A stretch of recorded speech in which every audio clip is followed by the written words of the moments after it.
So, good day, everyone. Today, I'm going to present on how to use Google Scholar. So, before anything else, I would like to introduce myself. I'm Jonna Milantaka, your technical writer.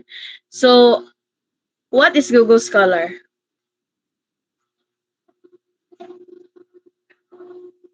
Next slide, please. What is Google Scholar?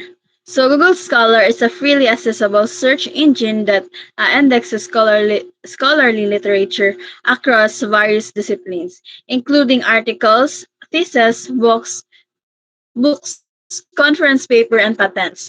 So, ang Google Scholar ay isang libreng online tool o search engine na ginawa ng Google Scholar para makatulong sa mga students, researchers at kahit sino pang gusto makahanap ng mga academic sources or scholarly literature.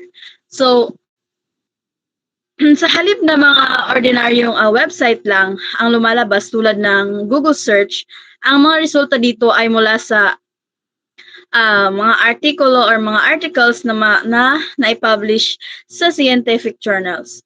Mga thesis at dissertation gawa ng mga students sa kolehiyo or sa graduate school. Next is books na may mga libro na may academic o search value, mga conference paper na ipinapresenta sa academic conference. Mga patent o imbensyon na officially narehistro.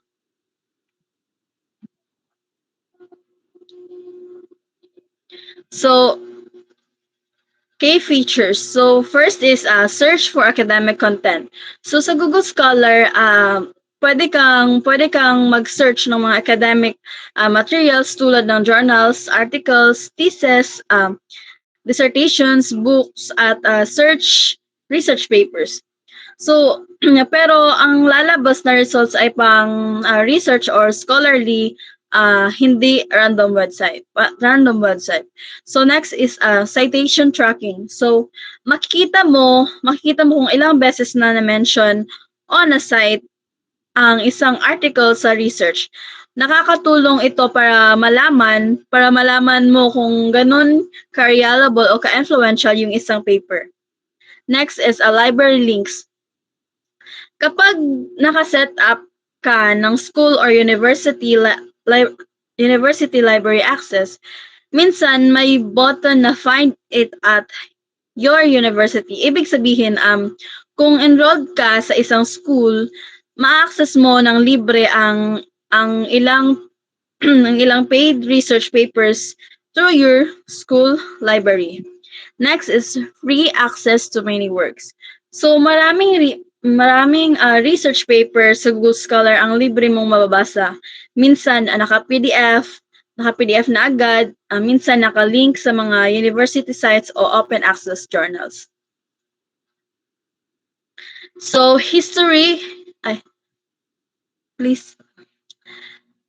So, history and origin of Google Scholar. So, ang Google Scholar is na-launch noong November 2004. Created by Anurag Acharya and Alex Versta. So, ang purpose ng Google Scholar is easy access to academic research. Ginawa ang Google Scholar para mas madali at mabilis makahanap ng academic search. Hindi mo na kailangang maghanap ng iba't ibang library or website. Isang search lang sa search bar lang. Andiyan na lahat. So next is sources.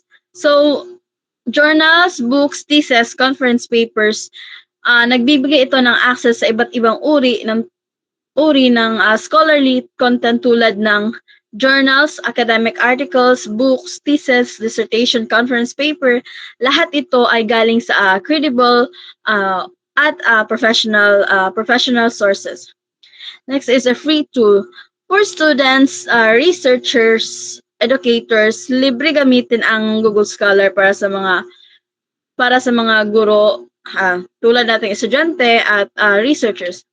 Perfect ito lalo na kung wala kang access sa mga bayad na journals or database. Next is replace limited library search system. Kung dati ay kailangan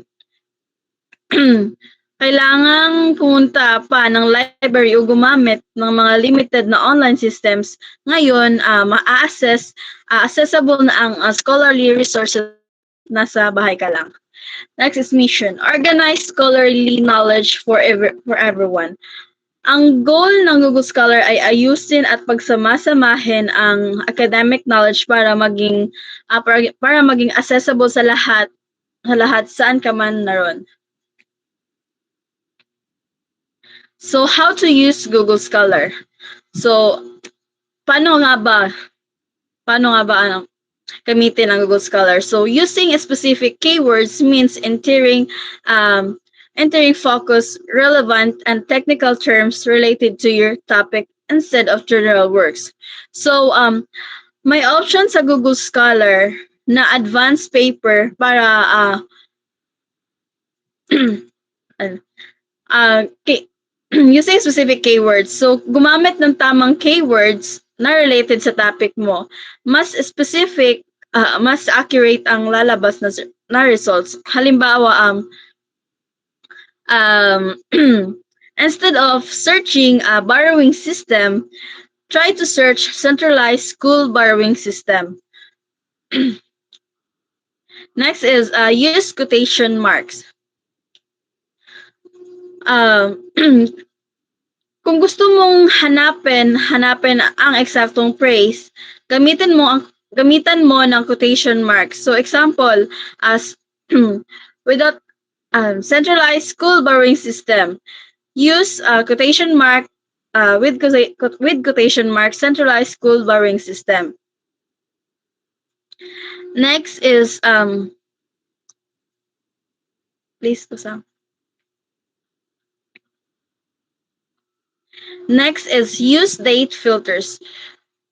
Pwede mong i-filter ang results by year para lumabas ang pinakabago o relevant na research. Helpful kapag gusto mo ng updated studies lang. Dito makita mo sa picture kung saan since 2025, since 2024, since 2021, and etc. Pwede ka rin maglagay ng custom date range tulad ng 2020 and 2025. Sa search bar, hinanap ang centralized school borrowing system. Lalabas lang yung mga results na pasok sa date range na sinet mo dyan sa search bar ng date So next bakit useful ang date filters? So para updated ang sources mo na hindi ka na mahihirapan hanapin ang pinakabagong research tungkol sa topic mo, and perfect ito lalo na kung required ng recent lang ang reference mo. Halimbawa 2020 pataas lang.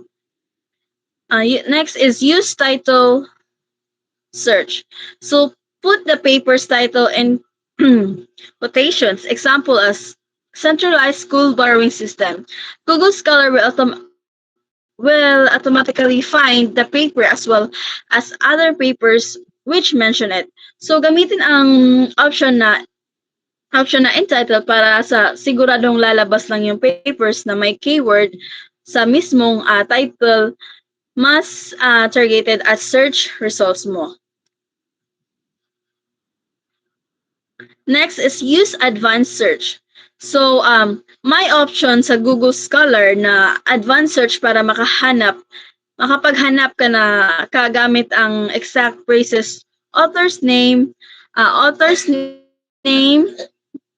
specific journals, date range. Super useful ito kung may hinahanap kang specific na paper or topic. Itong image na to ay nagpapakita kung paano gamitin ang advanced search sa Google Scholar para mas madali kang makahanap ng tamang research articles. So ano yung Ang nalagay dito namin sa advanced search is our first is all with all of the words. So, nilagay lang namin yung borrowing equipment. So, sa exact praise is centralized school borrowing system. And dyan naman sa return articles date between 2020 to 2025. So, ibig sabihin, hahanapin lang ni Google Scholar yung mga articles na may keywords, ay may words na borrowing at equipment. May eksaktong praise na centralized school borrowing system at published between 2020 hanggang 2023. 25 rather mean. So bakit useful to? So kapag gumamit ka ng advanced search, mas mabilis ka makakahanap ng sakto sa topic mo. Quality pa yung mga lalabas na quality pa yung lalabas na mga sources. Perfect ito para sa RRL o review of related literature mo sa research. Dito sa larawan na to, makikita mo kung ano ang resulta ng aming search doon sa doon sa use advanced search. Next is, please go next. So what is the purpose of Google Scholar? So first is access academic and scholarly research. So access and scholarly research. Pwede mong gamitin ang Google Scholar para makahanap ng mga research papers, journals, books, at iba pang scholarly sources online. Next is help user find credible sources. So tinutulungan nito ang users na makahanap ng reliable at peer-reviewed na sources, hindi basta-basta information lang. Next is support students and researchers. So napakalaking tulong ito sa mga students, teachers, and researchers na kailangan ng sources para sa assignments, thesis, o publications. So, next is make research easier and faster. Dahil all-in-one ang search tool, mas mabilis at madali ang pag-search kahit saan ka pa. Next is provide free search journals, books, papers. So, libre gamitin ang search engine at marami sa mga lumalabas na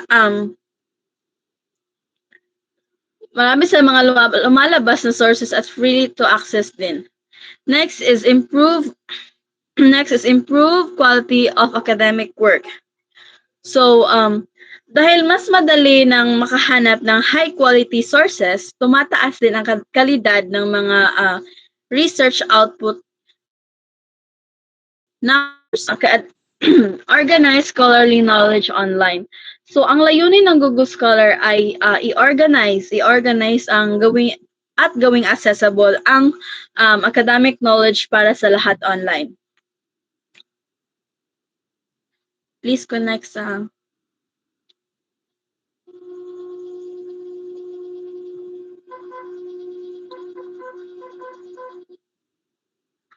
So, who uses Google Scholar? So,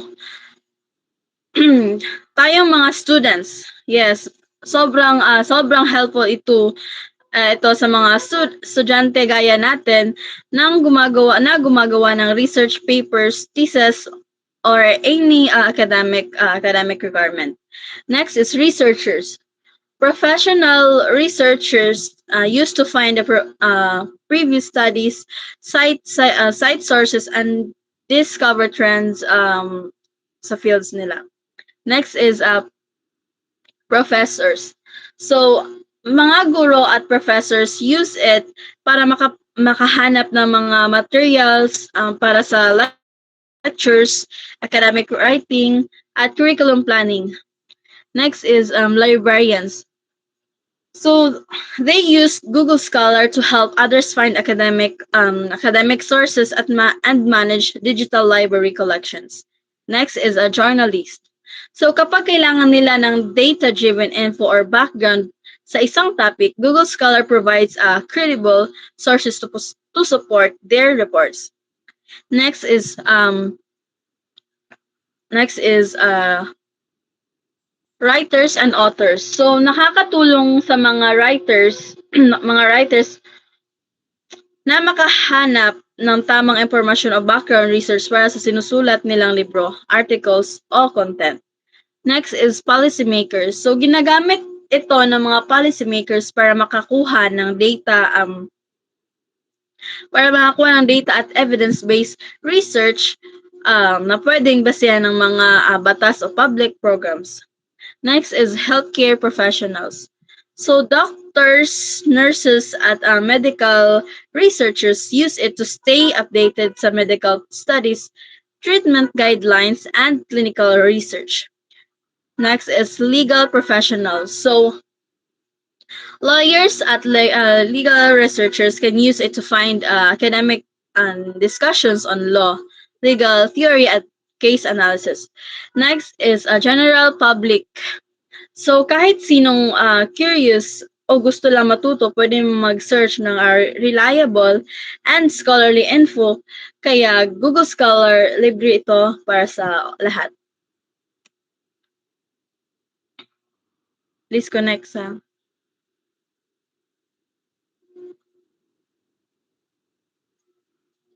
So, how can Google Scholar be beneficial for users?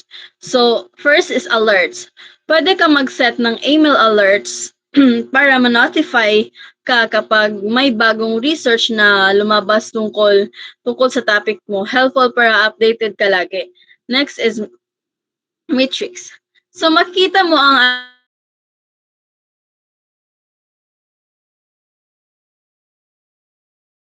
like how many times they were cited.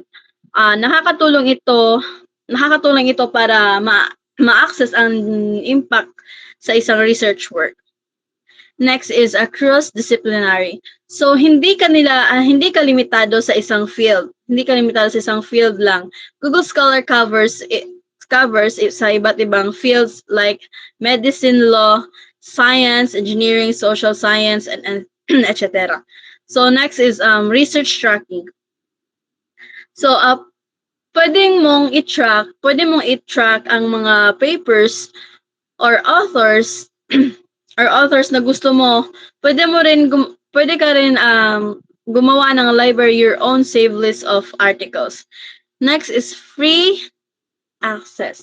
So wide coverage, maraming research papers ang free to access.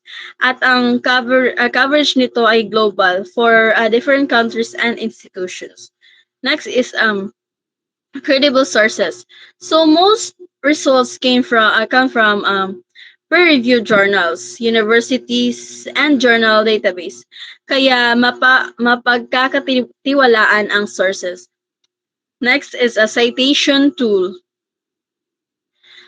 May built-in citations generator na pwede mong kopyahin in formats like MLA, APA, or Chicago.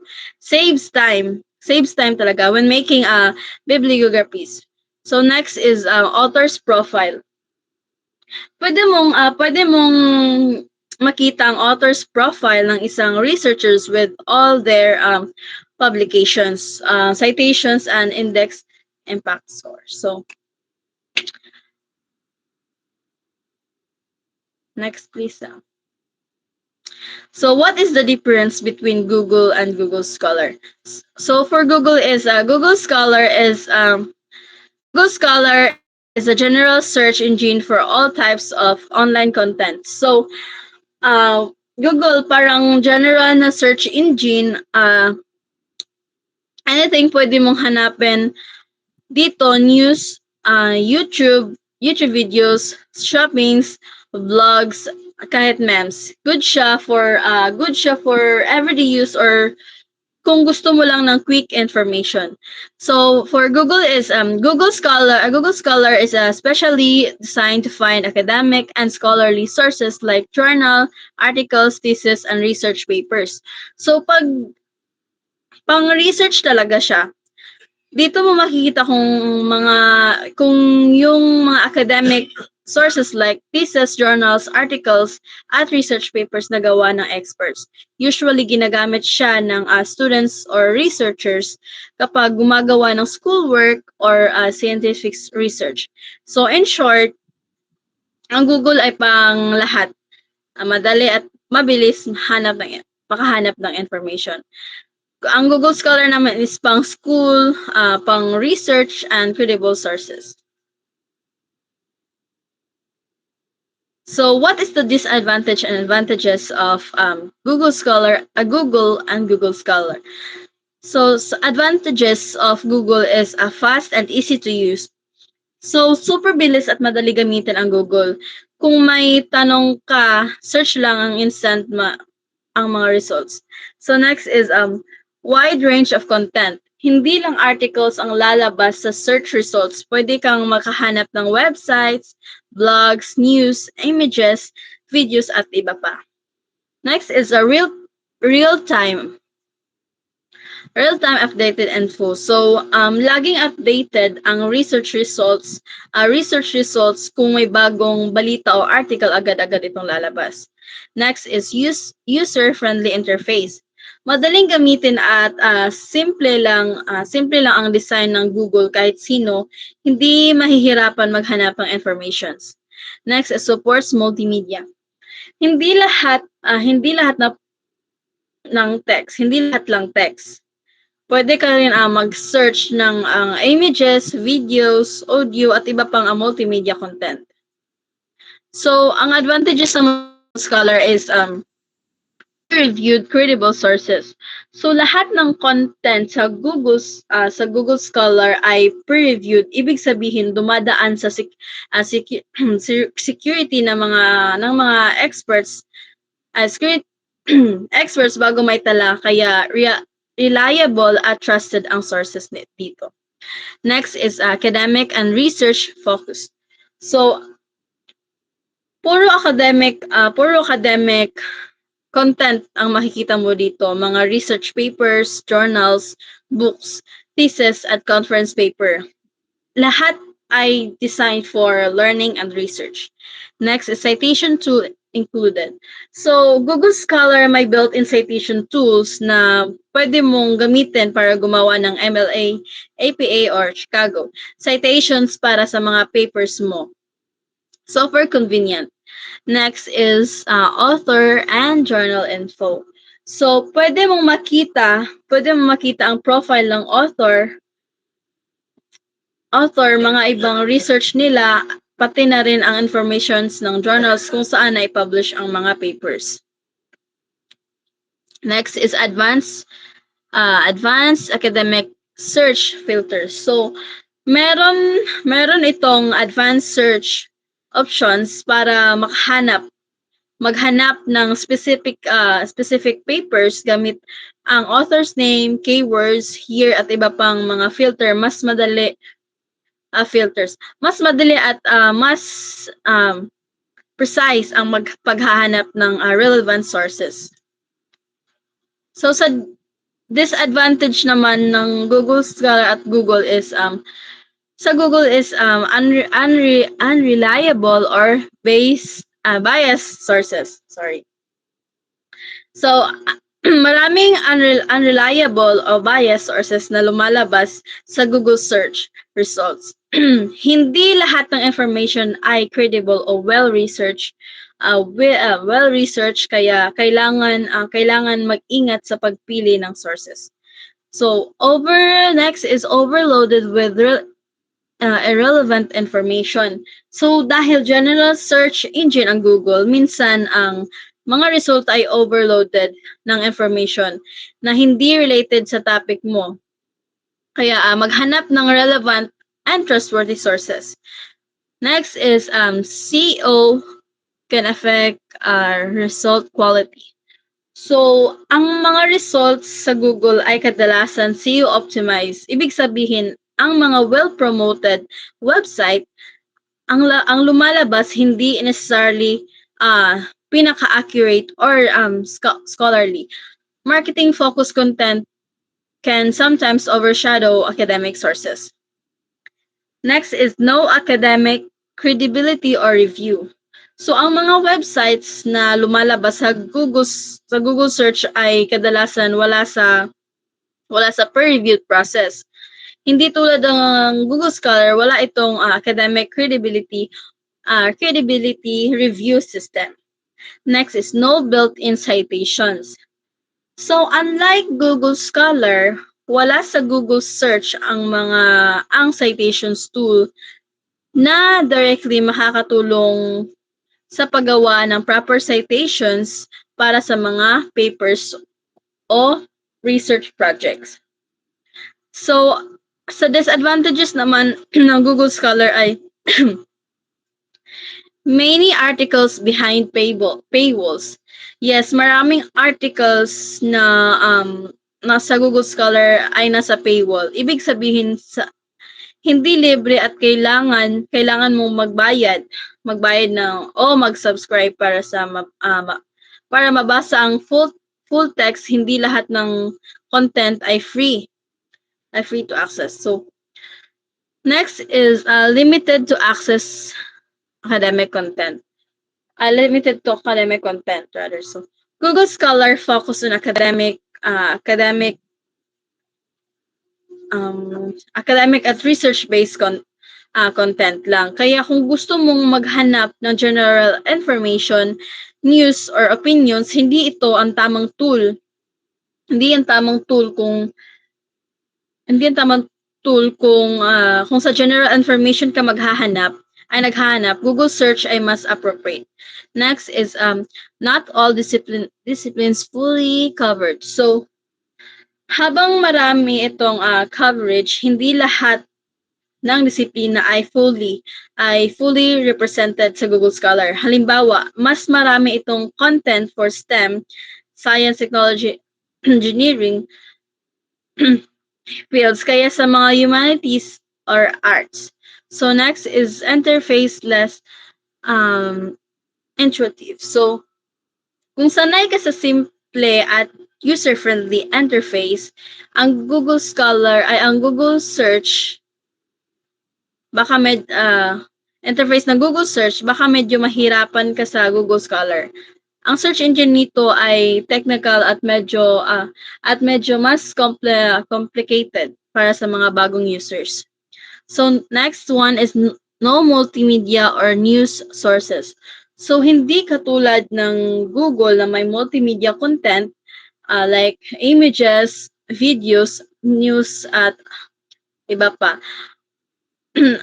Ang Google Scholar ay naka-focus lang sa written academic search. Kung kaya kung kung gusto mong maghanap ng videos or current news, hindi ito ang platform para doon.